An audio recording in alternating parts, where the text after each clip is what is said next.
Welcome to another episode of the Cat Breeding for Beginners podcast. I'm Pamela and I breed British Shorthairs in Perth, Western Australia. I have a real passion for cat breeding and exhibiting, and I want to share my knowledge and experience with you. I'm on a mission to help new cat breeders go from feeling intimidated, confused and having trouble getting started to confidently breeding happy and healthy cats whilst enjoying this amazing hobby. Before we get started, make sure you visit my website and download your copy of my helpful guide, Advice to New Breeders, where experienced breeders share some great tips they wish someone told them when they started breeding. You can find the link on my homepage at www.catbreedingforbeginners.com. Just look for the picture of Angelica with her kittens.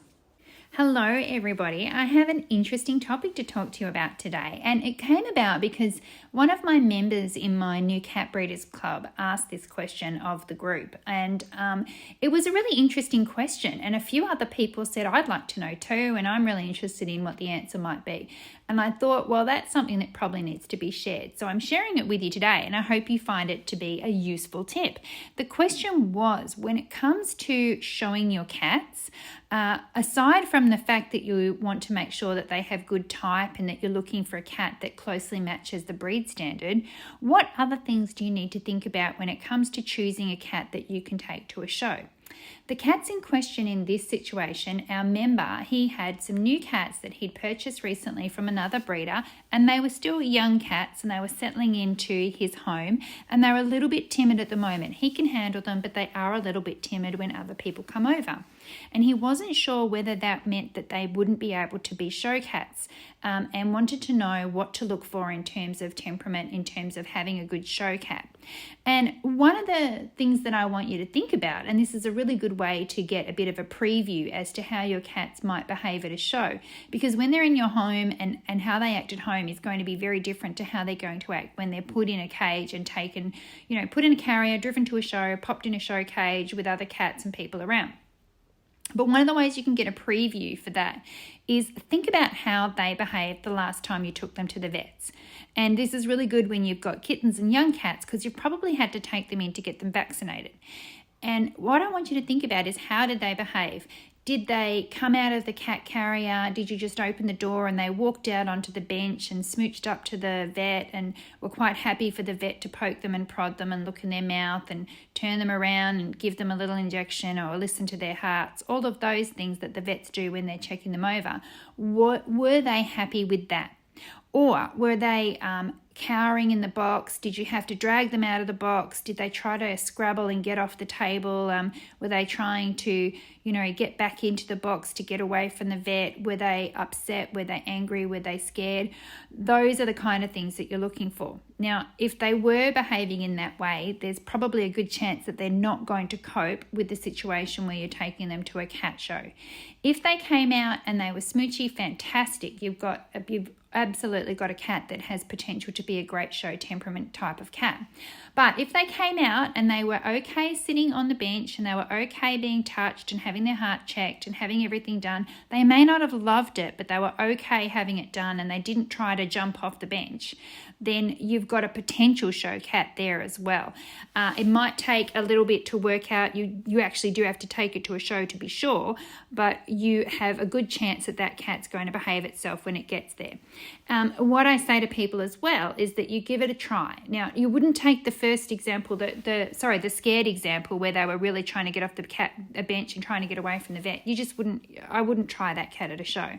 But if the cat seems okay with being touched and you take it to a show and it doesn't seem to be so happy actually being at the show and it doesn't behave well when it gets judged, then what we say is, if it's a young cat, it's worth trying again, as long as we're not talking about any sort of aggression whatsoever. But if it's a younger cat, you can actually try it again and see if it likes it. Maybe it might like it a little bit better the second time around.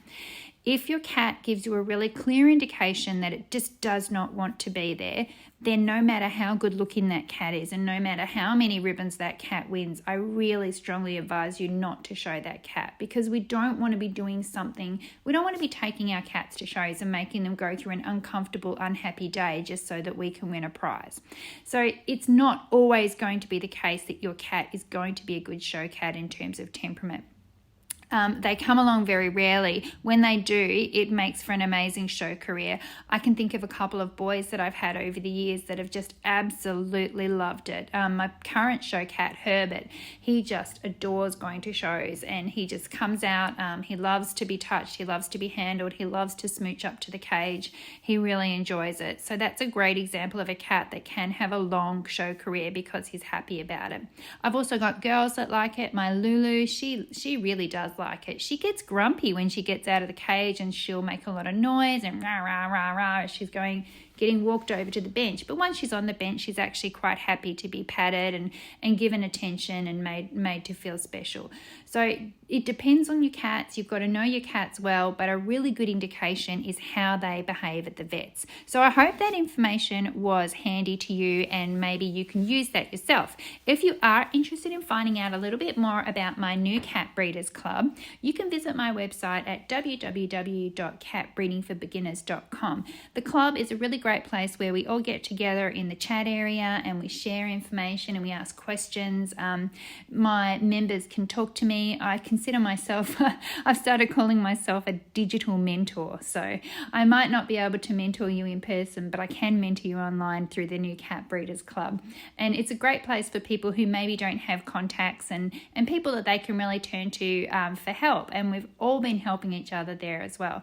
And there's also the club area, and the club area is where we have lots of resources, downloads, links, videos, all sorts of things there that will help you learn to be a better cat breeder, get more confidence in breeding your cats, make sure that your cats are really happy and healthy too. So if you're interested, pop over to my website and I'd love to see you there. Okay, bye for now. Thanks for listening. Make sure you visit www.catbreedingforbeginners.com, where you can find articles, guides, courses and more. Plus, make sure you check out my amazing new Cat Breeders Club. It's a supportive space where new cat breeders can learn, share and help each other. I only take new members a few times a year, so sign up to make sure you don't miss out.